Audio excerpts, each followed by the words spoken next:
Well, fresh off meetings in Washington, D.C. and at the White House, Governor Josh Green joins us live in studio to take our questions and yours. That's right. We'll have them live for you. Join us on Facebook right now with your questions for the governor. Spotlight Now starts now. You're watching Spotlight Now with Ryan Kalei-Suji and Yunji Denise on Hawaii News Now. Have questions or comments for our guests? Join the conversation in our Facebook live stream. Spotlight Now, where Hawaii comes to talk.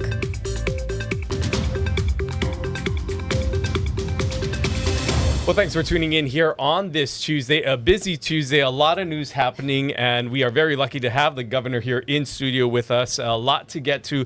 We want to remind those of you who are watching that you can always enter your questions for the governor. You can go over to our Facebook page, or you can also scan this QR code that you see at the bottom of your screen, and we'll be processing and monitoring the questions as they come in throughout the show. We've got a lot of questions for you today. Things are really heating up at the ledge. Before we get to what's happening here in Hawaii, let's get a little reaction about your trip to Washington. Thank you. Thanks for having me. The trip to Washington was extraordinary. Spent significant time with the president, several hours with the vice president and her spouse, who is terrific, and all the directors of the major departments. So it was helpful. People want to know what the result was. Well, the first thing is they approved that they're going to cover the Maui costs of people in condominiums, which is not something they do normally, but Hawaii is different because we only have condominiums for the most part after the fire. That will save us at least $43 million. It might save us as much as $72 million. So one visit was worth $43 million minimum. And then they also decreased the number of individuals that were responsible for from 820 down to 555 right off the bat. These are individuals that are non-FEMA eligible, that are being housed because we are compassionate about people. And, I'm serious about that. That's about $250,000 a day savings. So that will save us, over $8 million a month. And that adds up a lot. So I know that the legislature is concerned about these things. So am I. I'm concerned about our whole state and everything in it. But the meetings immediately resulted in those things. Plus, they're now sending over a person that is one of their top analysts to help us further pare down the state's responsibility and move things over to the federal ledger. And I'm pushing very hard for some big housing projects. Today, we came to terms on 169 units that the feds will build and cover the full costs of. As you know, I bought 450 houses. So all these things are important. You have to be present. And me going to D.C. is exactly that. Well, staying on the topic of Maui and just the overall cost that, the rebuilding and recovery effort is going to cost the state. There was some criticism by members of the Ways and Means Committee last week that questioned, a number of things, including the request by the administration for an additional $412 million to go towards the recovery efforts. Some of the senators said that they were caught unaware by this, that they were surprised by the ballooning of this number, and also questioned the decision to go for the hotel rooms for those victims rather than looking at other alternatives. Have you had a chance to speak to lawmakers and those who questioned this new request for this additional funding? Sure. It's hardly a new request. I've been talking about it for months with any number of people from leadership on down. They probably don't watch your show, I guess, because I think we've talked about that here. But I talk about it pretty much everywhere I go. Everyone knows from the whiteboards as well how many people we have involved. And truth be told, if anyone has dealt with a crisis of this magnitude, which I don't expect them having had to do before, but if you've dealt with these kind of crises, you know that they are ever-changing responsibilities. And that's not to push blame on anybody. It's just one day a family needs help in one way, then the next day they may need more help in some other way. These are people who lost everything. They lost their home. And you can't just build tent cities and expect there not to be mayhem. If you look at the literature and the experiences of other states when they've just built like a tent city, which was recommended in that Senate hearing, what you end up doing is you marginalize people, you put them in very, very dangerous situations. People end up committing suicide. They have profound difficulties interfacing with others. You're mixing some individuals that have, unfortunately, a sketchy past with young families. These are just not things you do if you have the experience. And also, when you build these trailer parks, like they did in the other states that have had these disasters, what you find when you talk to them, and that's what I did when I talked to the other governors, you find that 5 and 10 years out, you're still looking at trailer parks, people descend into deep poverty, and they never recover. So those are all bad ideas, and I'm going to continue to care for our people compassionately. Much of the cost will be handled by the federal government. There is going to be some cost that we handle. We can go over these numbers later, but just so people understand, the nature of the legislature is sometimes to cherry pick different numbers and then cause a bit of panic. But nothing was mentioned about the $1.5 billion that we negotiated that's being covered by the feds for the Army Corps to remove the debris. Nothing was mentioned about the $292 million of SBA loans that we got. Nothing was mentioned about the Hawaii Community Foundation's $180 million or any number of other things that we have gotten coverage for. And then, of course, the feds cover everything for people who are eligible, which is still the majority. But without a doubt, it will be expensive to rebuild Maui and to care for our people. And I'm just never going to turn my back on anybody. So it was disappointing to hear just a few legislators, not many, a few of them say such terrible things about how we should treat our people. Well, following up on this idea of trailers, there is some back and forth on that. Just today, Senator Jarrett Keohokalole just was saying that, why build kauhale for homeless, but deny trailers for fire survivors? What's your thoughts on that? Well, we just put a kauhale village, which is very effective. It drops the cost by 73% per person when they're in a kauhale, but that's permanent. Trailers are impermanent, and the impermanency of trailers is not great. Also, the trailers that were proposed, it's too bad that Jared didn't do his homework, but the trailers that were proposed cost hundreds of thousands of dollars a lot of the time when you try to ship that in from the mainland. We're building kauhale units at $16,000 a pop, plus we're getting a lot of philanthropic support for them. The idea that had we decided early on to bring trailers in, which, by the way, are illegal in the state of Hawaii, just so you know, although under emergency powers, I suppose we could force some of these things through, they would not have been here. They would not have been here quickly. And it's better to build permanent housing, which is what we're doing. So we authorized the 450 units of permanent housing, which is going to go into the community that has been described as Le'iali'i. They're calling the ultimate housing project Kalaiola, which is going to be 450 units plus 169 units. But that housing will be much more stable and actually less expensive than trailers. So, it's interesting. The legislators do an important thing. They listen to their community, they manage the budget, but they don't manage the breadth of a crisis. They're not in the hundreds of meetings that I'm in and have to deal with, and navigating both the federal government, the president, the county, and now some of these lobbed hand grenades. So it's okay, but I would think that our people would be more compassionate than that, and building out 2,000 housing units, which is really what my goal is the right thing to do. That's what we're proposing. If Jarrett and others are supportive of housing the people that were displaced in Maui, then they definitely should authorize funding for 2,000 units, of which I will get a lot of help from the feds. As these conversations continue to go on during this legislative process, and we're hearing some of this debate that's coming through, whether it be through the state Senate Ways and Means committees or on the floor of the Senate, how active are you in talking to them? I mean, what is the conversations like, maybe on a daily basis, weekly basis, with some of these concerns? Are you speaking to leadership when you hear these things? I mean, if you can explain the dynamics, because there are publicly now some concerns, but if you can share, what are the conversations happening when these concerns come up? Sure. Well, I don't respond too often to hearings because hearings are built for grandstanding, and that's what you see. That's what you guys saw with Alapaki. We'll talk about that, I'm sure. We see that whenever somebody decides they want to just throw criticism, that's usually how it's handled in hearings where people aren't even able to give full answers. But I'm having full conversations with Senate President, Speaker, and any number of the additional individuals. We could actually do a lot better in our state if we govern together. Been that way since the beginning of my term, and we get more done when that happens.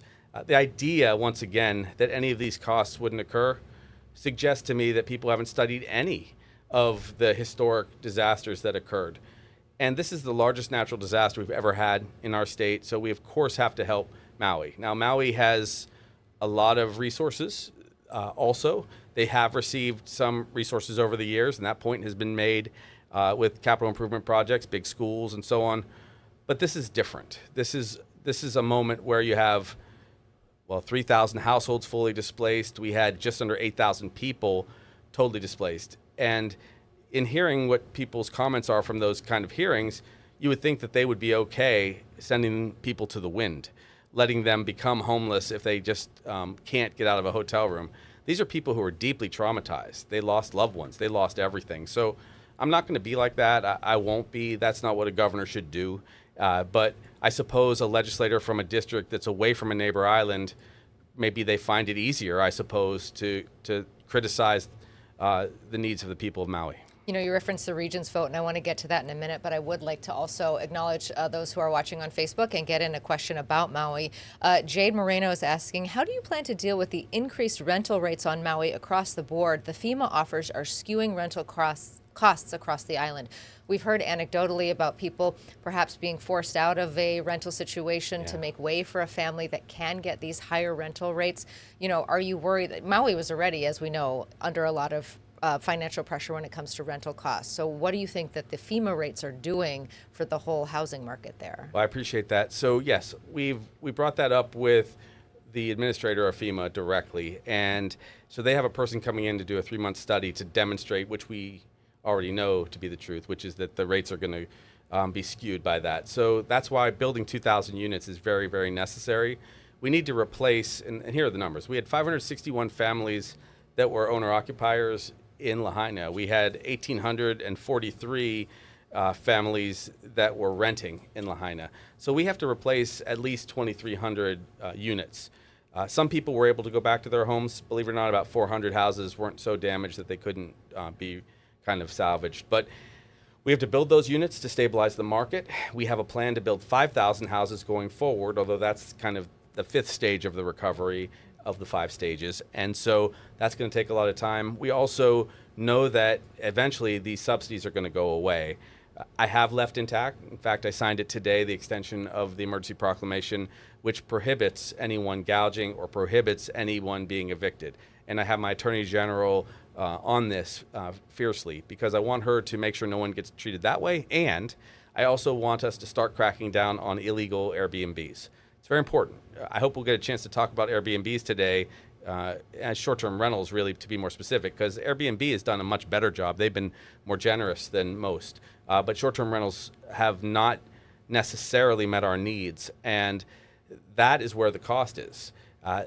But it's been a problem for a long time. You know, we have 31,000 short-term rentals on Maui. That's what's driving up the cost, because people just don't have housing before the fire, let alone after. Let's quickly just get an update on where we're at with those housing units that you are requesting. I mean, last we heard there was some 800 that were still needed. Yes. And you had also mentioned again that, you know, if you had to take executive action and use your emergency powers to take some of those back, that you were willing to do that at the end of this month. Has there been a response since you had that press conference, and what are we seeing in terms of the numbers of availability? Yeah, actually, good news. We had over 100 people step up after I kind of reiterated my plan, if I have to use that emergency power and do a moratorium on West Maui short-term rentals. So over 100 came in. I expect that's going to keep flowing in. Some updated numbers. Let's see, we've got 1,290 FEMA units available right now. So that means they can handle the many people that are in need. There's 1,574 households still that need to be placed. It's interesting. We're right at 50% now. We're at the 50% point of getting half the people out of hotels, which, believe me, I wish it was 90% already. But as I said before, it's going to take till about July to get everybody out. Some people qualify for FEMA support. Some people don't. The ones that qualify can go into those ones that FEMA has, that 1,290. The ones that don't qualify for FEMA support will go into the many units that I'm acquiring. And there's also some other work being done, like we're building the ADUs, those alternative dwelling units. We are putting people into the mayor's program, the rental assistance program for families. So we're moving people. Not long ago, we were still at 75% in the hotels, and admittedly, that's why the legislators get a little bit crazy about things because they're worried about the cost. But it is a process. When you've had a whole town burn and a whole region displaced, it does have those impacts. Now, what I think will happen is that we will stabilize the housing market. Obviously, some people have chosen to move to other islands or even to the mainland until we get the full recovery in place. But then we're going to start doing some things that are going to feel quite magical. We will start actually giving people permits to build on their land again at the desire of the Lahaina community. The mayor intends to do that. Those 561 families who owned and occupied should be the first ones in to get their permits to build a house. Some of the transitional units we will put there. I don't think you want to scatter the ground with tents or goodness knows what else has been recommended in that property. You want to build a sophisticated, thoughtful, loving Lahaina community. And now cue the people saying, I'm going to build smart cities and sell the town. I'm not. We're going to only build for the people of Lahaina. We've even still got the prohibition against people taking advantage of those who lost their homes in place. So we're doing what you can do as far as governing in a thoughtful way, but it's just going to take a long time. And when we have that much housing back, I actually hope to have restored some balance. If we wanted to really solve this problem, we build the 2,000 homes. We authorize the rebuild of Lahaina the way the people of Lahaina want. You restore the water to a cultural corridor, Moku'ula. I've already given my commitment to do that. We should talk about that at some point. These are sacred places, and then Lahaina will be more special. In addition to that, we're going to have to build other places in Maui because you're just going to need enough housing. And that is a big question about water. So all these things are being juggled, but I'm not just going to roll out a bunch of tents and put our people in great peril. So bottom line, one of the viewers asking, so will you ban short-term rentals on April 1st if the amount of rentals are not accounted for rather? Yes. If people don't have enough housing, if we're not making the progress that we need to get people out of the hotels, that's when I, drop the hammer. And then that's very soon. Yeah. Well, fortunately, in the last 4.5 days, I got 100 units. And more we are seeing the market open up. But it is soon. These months go quickly. The days are long, but the months are short. And we roll through these months, and all I can tell you is I don't want people to wait on their healing. That brings us to a whole nother question and another conflict, but one worth having, which is the One Ohana initiative. This is meant to, as you've heard, help people settle their claims if they lost a loved one or they had a severe burn. I had a guy who actually texted me on my personal cell, who I was caring for on the ground when he got burned in the fire. He texted me, how can he apply because he had severe burns? I put him right in touch with our administrator, Judge Ibarra. So people in real time who had severe injuries are contacting me as governor, and we're going to find ways to get them some resources to recover financially.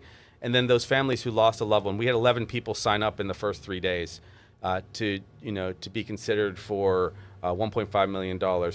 And, it's not going to solve everything. It's not going to heal the broken heart that many people have. But what it will do is it will allow people to either pay for their kids' education or to build a home for their family. And I would say we're going to get a lot of people taking advantage of that. Now, it's going to cost the state $65 million out of the $175 million. I can tell you it would be way more expensive if we waited 4 or 5 years, and those people would suffer. Waiting is terrible when you've had this kind of loss, and I'm trying to accelerate the recovery and not wait. So I hope and expect the legislature will approve those resources. I did want to be able to give you a much broader view of the budget. We have a significant surplus still. I'll pull out some papers to share with you, but even with the cost of the Lahaina recovery, which includes the $500 million contract that we had to do with the Red Cross so we didn't have mass homelessness, and even with the $300 million, which is going to some of the public workers for the hazard pay, our current projection is $657.9 million carryover bonus. Current, $657.9 million. And I'm going to get that $43 million back from the feds anyway because of them not acknowledging enough of our people that were eligible.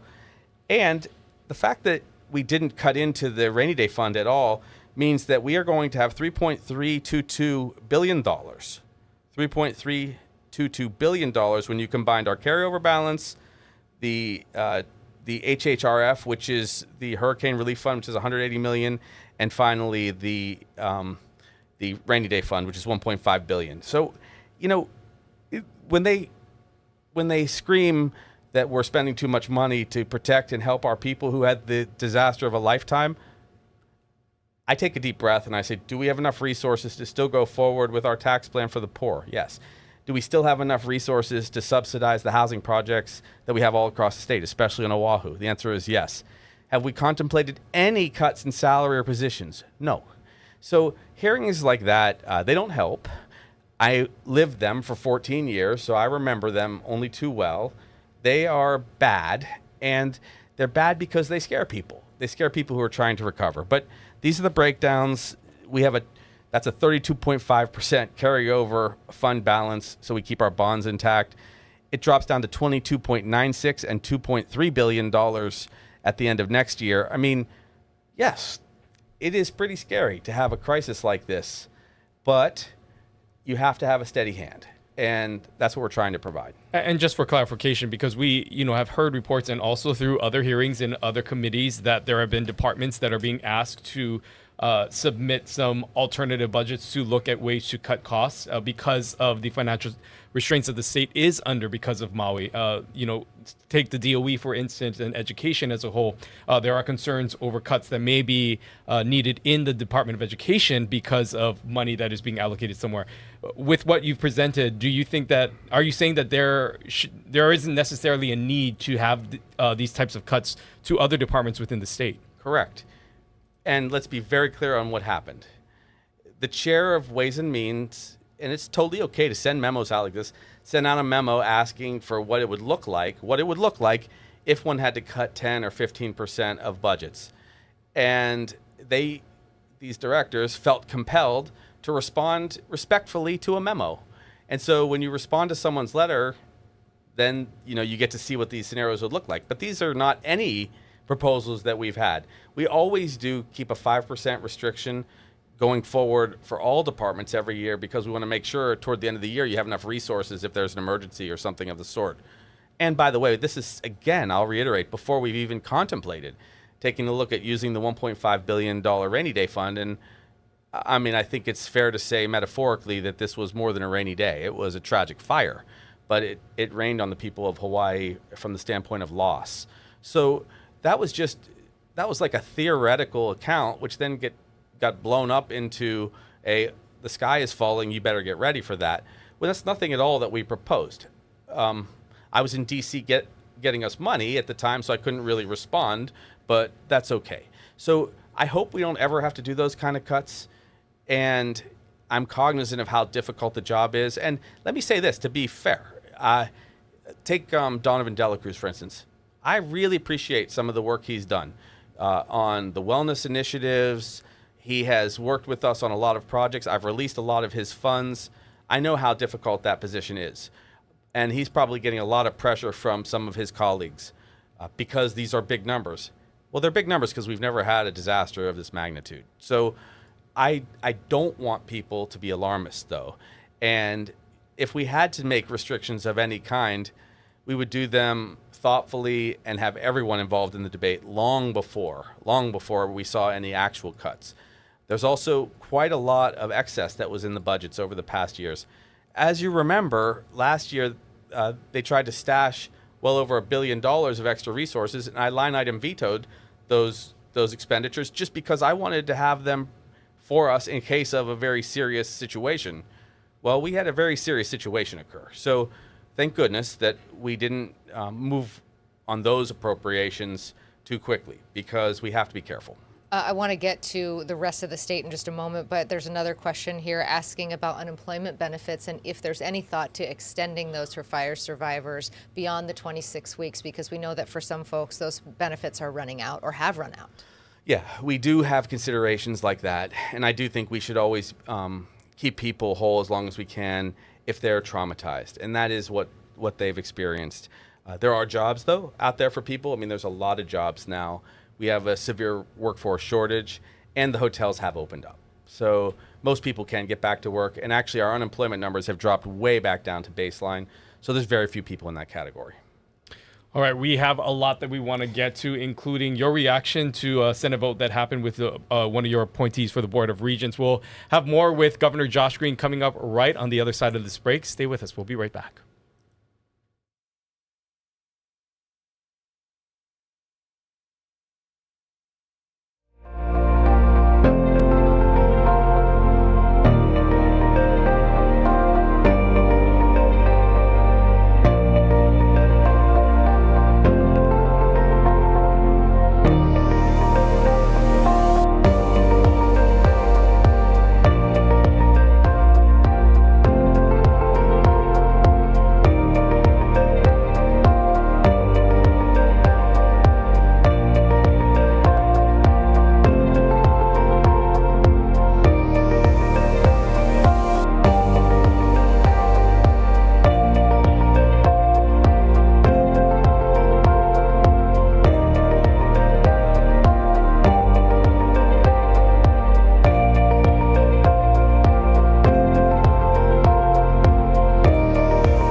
Well, thanks for continuing to join us here on Spotlight Now. Joining us once again, is Governor Josh Green. Governor, we want to get to some news that just happened moments ago before we came on air. The Senate voting to turn down one of your appointees, Alapaki Nahalea, for his seat on the Board of Regents. There was a lot of pushback when he initially was in the Higher Education Committee, being voted down and not recommended, and ultimately lost on the floor vote of the Senate today by one vote. Your overall thoughts about this vote and your thoughts about what message it sends moving forward for the university? Well, that's a pretty complicated question. So 2 out of the 3 nominees to the Board of Regents were approved today, one being former Governor Abercrombie, 22-3 vote. But Alapaki went down 13-12, mainly because he, I think, was kind of sideways with the committee. And it's very disappointing. This is an excellent individual. He is a Hawaiian leader. He has a deep knowledge of our needs. He ran the Department of Hawaiian Homelands years ago. He's a person of great principle. But that often doesn't matter to some of the committee members. They have an agenda. They want to choose the president of the university according to their ideologies. And that's been an ongoing fight. You know, all those fights about President Lassner over the last few years, all that rage directed at him. This is a direct reflection of that. Alapaki was one of President Lassner's favorite people, and so off with his head. And unfortunately, that's just the truth. I don't know that people are used to hearing the truth in that kind of blunt way, but that's what happened. So 13 people decided they'd want to side with the committee, but this is a very good person. And I may very well keep him on until June 30th because that's my prerogative to see through this presidential search. Now, I spent time with the Regents yesterday. The prerogative of the governor is to get together and just get their input. They actually wanted my input on the future president, what kind of person, and I told them I'm not going to micromanage that. They have to choose it for themselves. I respect them enough to not get in their way. The hearing today took out a person that I think didn't meet with their ideology, and that's their prerogative to thumbs up or thumbs down nominees. But it was probably a pretty bad vote, honestly. We're going to keep going forward. You know, I have large issues to face as governor. Most of them are housing, homelessness, and Maui. But the university is up there as far as priorities. And I look forward to having a really strong set of nominees to replace President Lassner, who I have a great deal of respect for. Okay. I want to get to one thing that you just mentioned, which is housing. You have disbanded your affordable housing group that you stood up with Nani Medeiros leading the charge there. Of course, she stepped down, and now we see that sort of stumbling, for lack of a better word. I see you raising your eyebrow. So how should we interpret the fact that this group has been disbanded? Well, actually, it's been placed in HHFDC. So that group exists. We took all the input you possibly could get from people on both sides of the issue, building and not building. And then we got the evidence. And the evidence is this. I don't know if people can see this. This is the UHERO report. Came out yesterday. And what does this report say? It says that 58% of all the cost of condominiums is tied up in regulation. 58%. So if you have a condo that costs $700,000, which is pretty typical here in our state, 58% or about $400,000 of that condo is because our system stinks and we haven't had improved legislation or regulation that helps for decades. So that is exactly what the Build Beyond Barriers Committee was set up to do and what I've tasked the HHFDC people that remain in it to do. The considerations for the environment are critical. Protecting our natural resources, absolute, which is why I keep saying and will keep saying till long after I've been governor that we always should protect conservation land. But people didn't want to really build housing. A lot of people on that panel, even though we included them because we decided to hear the voices of dissent, unlike in this case that individual that was, I suppose, kicked off of the Board of Regents. So I heard the voices of dissent. We waited. We let them promote legislation. We'll see if any of it passes. But now the HHFDC guys are going to have the wherewithal to go forward on some projects. And I still say we should build the projects like we always have said, along the rail, in the urban infill, making ourselves a state where people can actually afford housing. But two things have happened, just so everyone knows. That's a big piece still, building housing, and we did authorize a lot. The Build Beyond Barriers committee that Nani was chairing did authorize 10,800 units of low-income housing, which was very good. And we have seen some housing starts, about 3,000 units already. We need a lot more. But the bigger picture, obviously, is the elephant in the room, and that's that we have all these short-term rentals that really are both illegal and should be returned to our community so that teachers and nurses can afford them, maybe some firefighters too.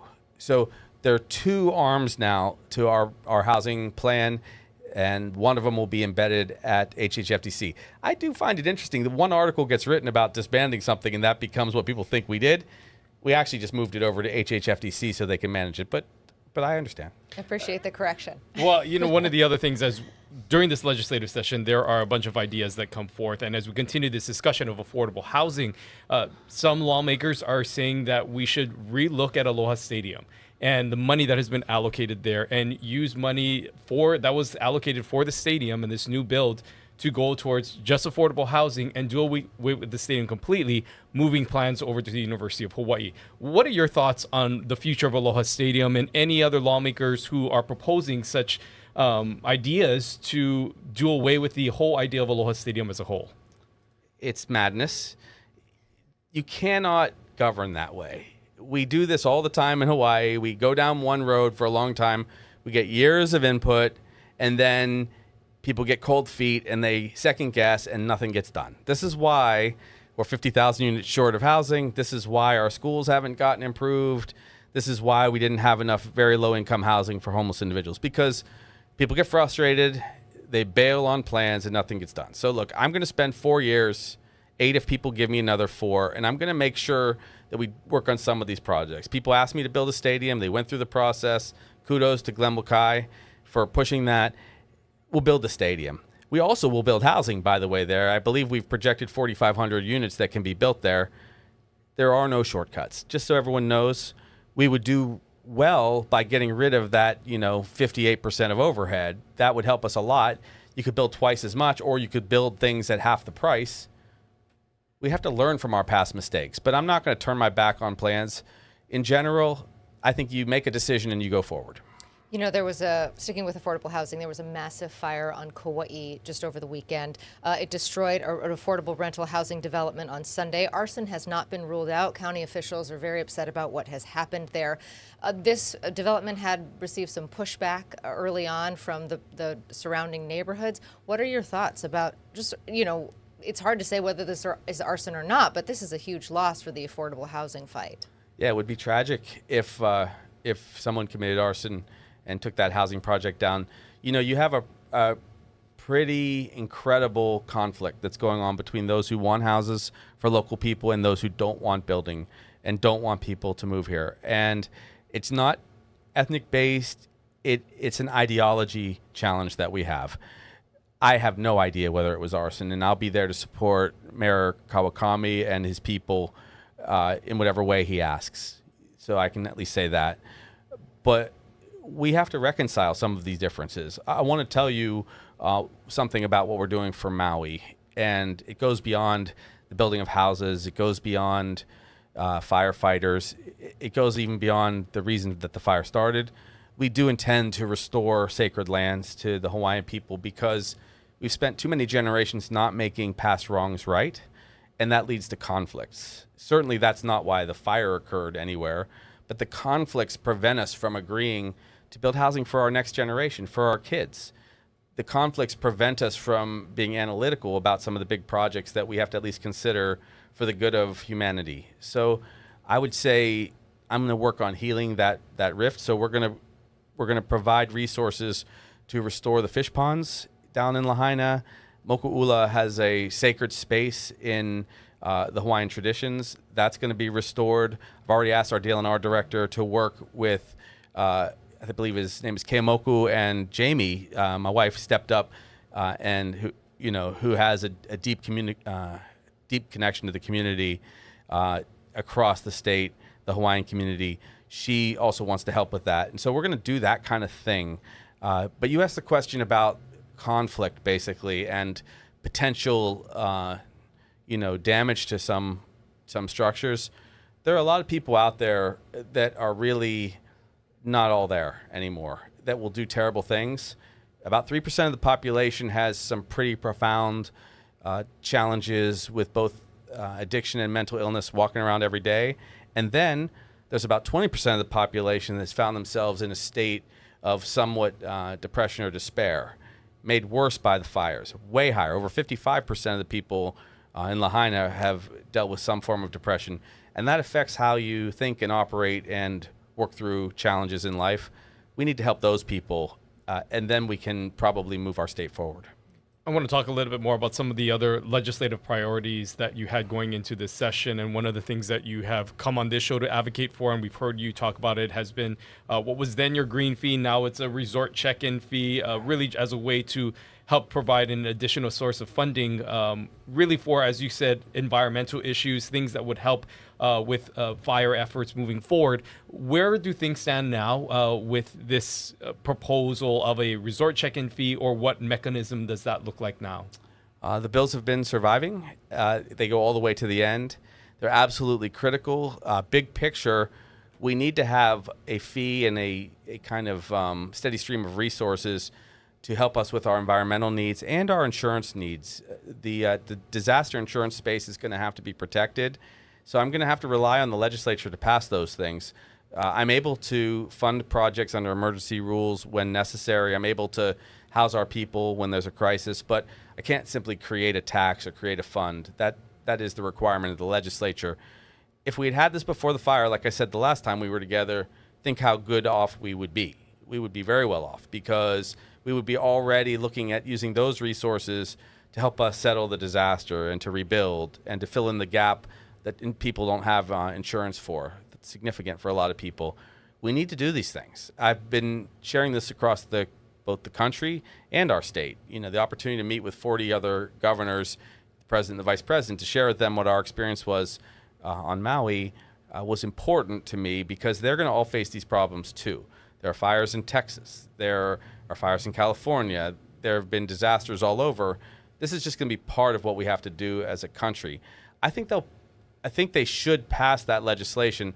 If they don't, we're going to end up using the emergency funds, the emergency resources, because otherwise we will not be able to get insurance products for rebuilding. We won't be able to get insurance for our regular condominiums.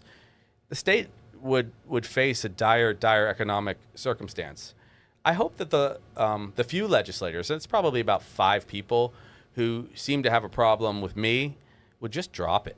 Just drop it and let us help people. There was a speech on the floor from Jarrett Kehokalole going off because I criticized their plan to put people in tent cities. He wouldn't put his own people in tent cities, I don't think. These are people who lost everything. It's not right. It's not right. And to hold up legislation, to hold up nominees when they are good people, in this case a Hawaiian leader, it's just not right. And that's not what people want out of their government officials. I'll tell you, I would hope that people would be better when it comes to these problems. They're not that complicated. I go home and explain these issues to my children, and they see the rational merits of having insurance for people who had a terrible fire. They see the reason to build permanent housing rather than put people in tent cities. I mean, if kids can understand it, I'm sure that the legislators should be able to, and most of them are terrific at the ledge. But the way it's structured, with some people in leadership committees just killing things blindly or influencing cliques that take other people down or take important policies down, that really hurts our state. And I'm going to push against it. I'm going to push back against it directly, and I'm going to call it out for what it is, which is callous, heartless behavior. I want to ask you about a name that I think 2 weeks ago none of us knew and now is making its way through the state, and that is Mark Benioff, who is a Salesforce executive who made headlines recently for buying up quite a bit of land on Hawaii Island near an area where you lived and worked for a long time. Today, front page of the paper, he has donated, I want to make sure I get the number right, $150 million to 2 Hawaii hospitals, including $50 million to Hilo. Significant donation. At the same time, people are pretty suspicious of someone who is buying up this much land. What are your thoughts? Have you had interactions with this person? And tell us your impressions. We text all the time. So let's get the story straight, okay? Man, the internet is so effed up, I can't even tell you, okay? So this guy bought hundreds of acres and gave it to the city and county to build affordable housing. He gave the land. He gifted it. And then on the hospital issue, Hilo Hospital, right, where Mayor Roth, God bless him, his life was saved from cardiac disease, and we had thousands and thousands of people with COVID get care, but we were too small over there. Mr. Benioff, Mark, called me up and said, I hear that Hilo Hospital needs to be helped. I will match dollar for dollar any money you put there from the state. And I said, all right, I'm going to put $50 million into Hilo Hospital. Will you do $50 million? And he said, okay. So that's pretty darn good. Now, I'm not a billionaire, and I don't know what the culture of very affluent people is like.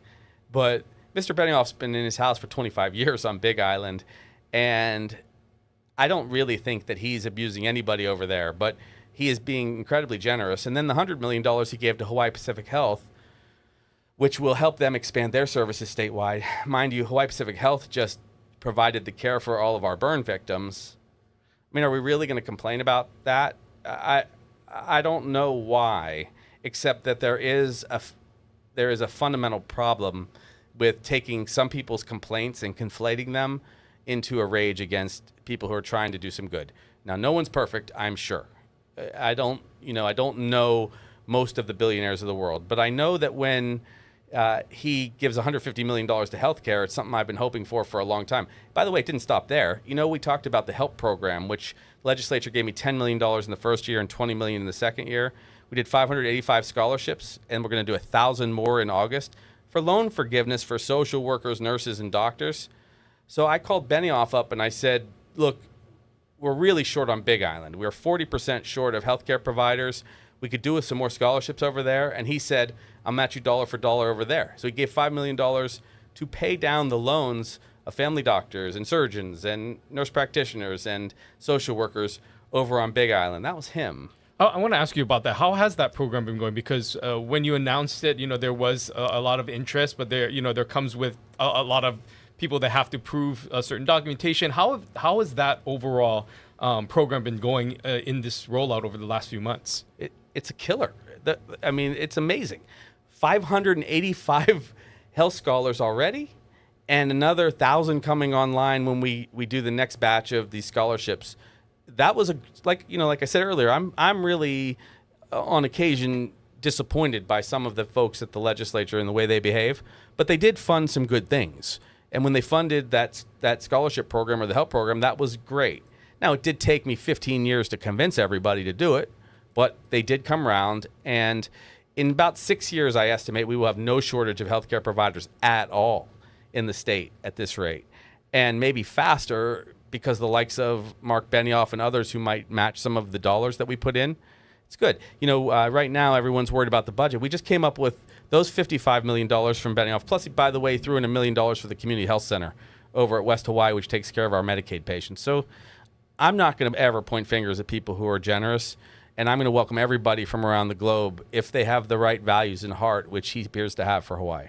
I want to go back to something that you had noted, which is the rates of depression in our community, and you also mentioned the 3% who are struggling with severe addiction and other issues.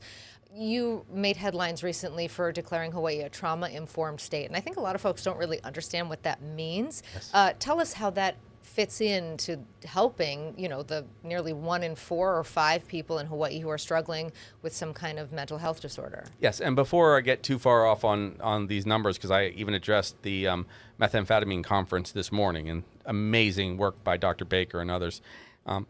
The number of people that are addicted is much higher than 3%. I'm talking about a baseline number of 3% of people who are in a gravely dysfunctional space, and they end up often homeless with different health issues. The number of people who have addiction is much closer to 10%, and the people with depression and other behavioral health problems is over 1 in 5. So those are the numbers that should be shared. So the question is, what does our trauma-informed care system do? Well, first again, though I have problems with some of these committee hearings and how they went, in this particular case, Dela Cruz did a great thing, which was embed this system or this department in the governor's office. And we have Tia, who's running it, just running it terrifically. What we're doing is we're going to first do about 50,000 outreaches to workers across the state to find out where they are in their space of trauma and whether or not they have a working situation that is non-traumatic. It's been very difficult since COVID. This will inform our policy in all branches of government and all departments, so that where we see people suffering, where there are higher rates of potential self-harm, where there is bullying, and I'm not just talking about in the Senate committee, I'm talking about whether there's bullying across the state, okay, we can actually do some good. And so we're going to definitely change the way we view government and provide some of those services. It helps with depression, it helps with addiction, it helps with self-medication, helps with self-harm. So all these things are good, and I believe we're the first state to do it. It should be terrific. We're going to be data-driven. That's why we're getting so many samples of information. It's good to drive your decisions with data, because long-term, then you don't have to quibble over personal ideology. Data is king in this case. I want to go back and bring up the Higher Education Committee as a whole, because when you look at the dynamics between that committee in years past, they have been very critical of many UH leaders who have had to come before that committee and have had to answer questions. And oftentimes, there have been many contentious moments between those who are sitting in front of the committee. We saw that again with the appointee that was turned down. But your thoughts overall on having to appoint somebody else to have to go now again in front of that committee, and just the overall relationship with the university and this committee moving forward when there are some major issues that need to be addressed at the University of Hawaii, and yet there seems to be this conflict between members of that committee and the university. How do we begin to repair some of that relationship between the two? Well, I'm using a model that I used at the Hawaii Tourism Authority, which is I'm meeting them halfway. I meet them halfway, and then they take my guy down. Let the other two go through half the time.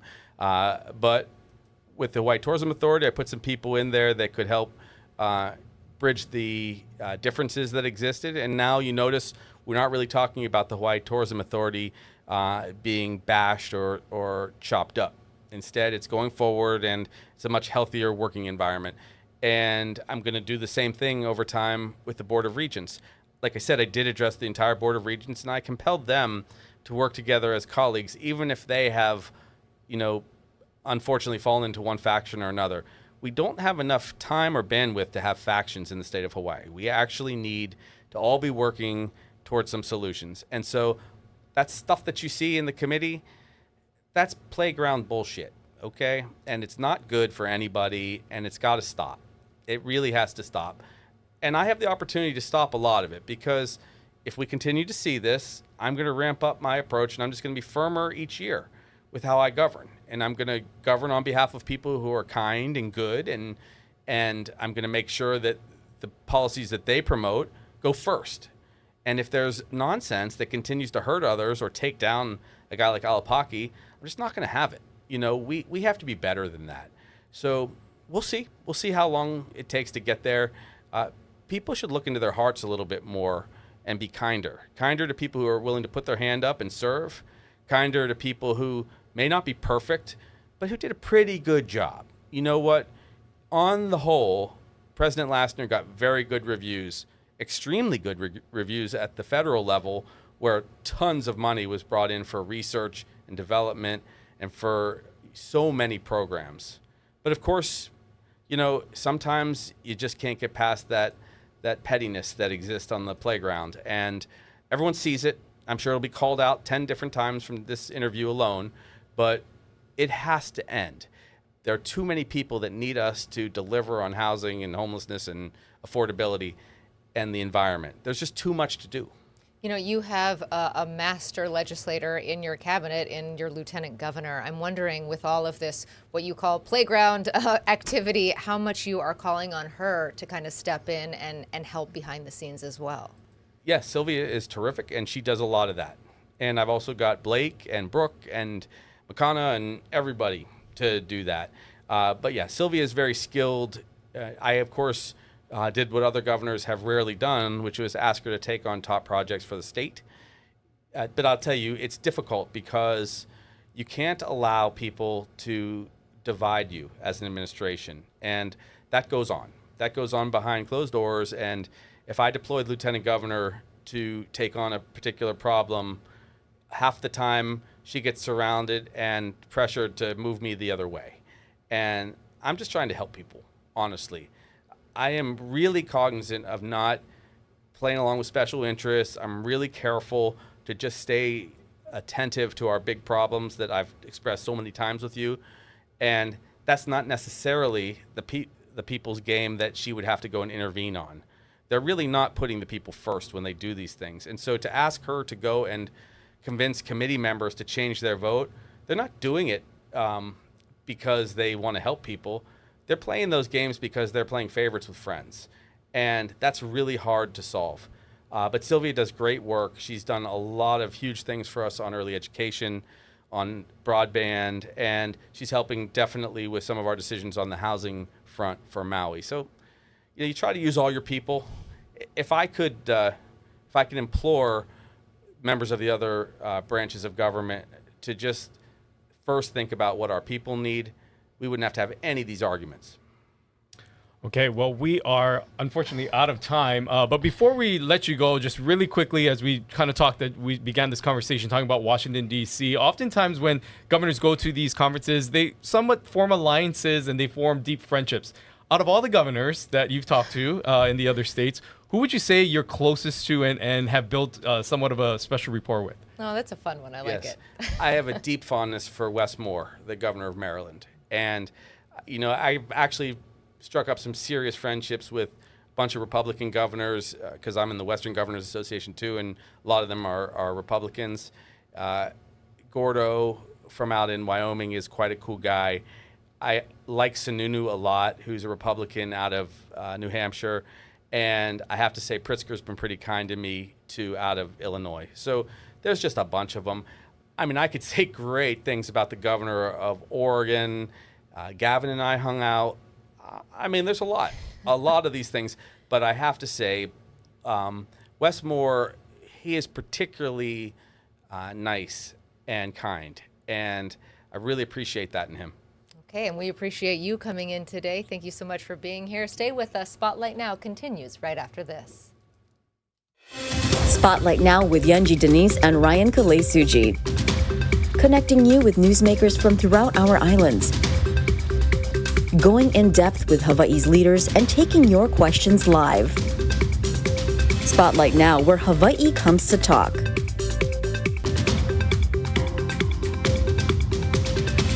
Well, a fiery Governor Josh Green today here joining us in studio, giving his reaction on a bunch of things, especially reaction from lawmakers in the legislature who have questioned his funding for Maui and his recovery efforts, as well as his appointee for the UH Board of Regents. Yeah, you really heard him firing today and calling out what he calls playground behavior, calling out what he calls bullies, using a little bit of profanity that we have started to become accustomed to. He has a lot of passion for these issues. He says that he went to Washington, he got a lot more money, he can balance the budget, he presented quite a few numbers, and he says that the lawmakers need to stop the shenanigans. Yeah, and it's going to be interesting to see the dynamics moving forward as the governor and very powerful committees like the Ways and Means continue to question some of his efforts, especially when it comes to things like the One Ohana Fund, which he says is necessary and is going to help those Maui victims to be able to provide those payoffs, although some legislators will disagree.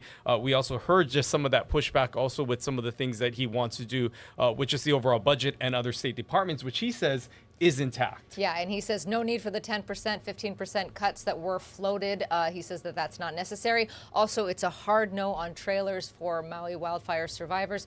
And you heard him say April 1st is just around the corner, and he could come down with the hammer on a moratorium on short-term rentals. That's right. Well, we want to thank the governor for being here on the program. And next week, Tuesday, we are joined by Mayor Rick Blangiardi. A lot happening also with the state. It's been a few months since we caught up with the mayor. Looking forward to that conversation. Yeah, he put out his budget recently, so we'll ask him all about that. Make sure to join us right here next Tuesday for another edition of Spotlight Now.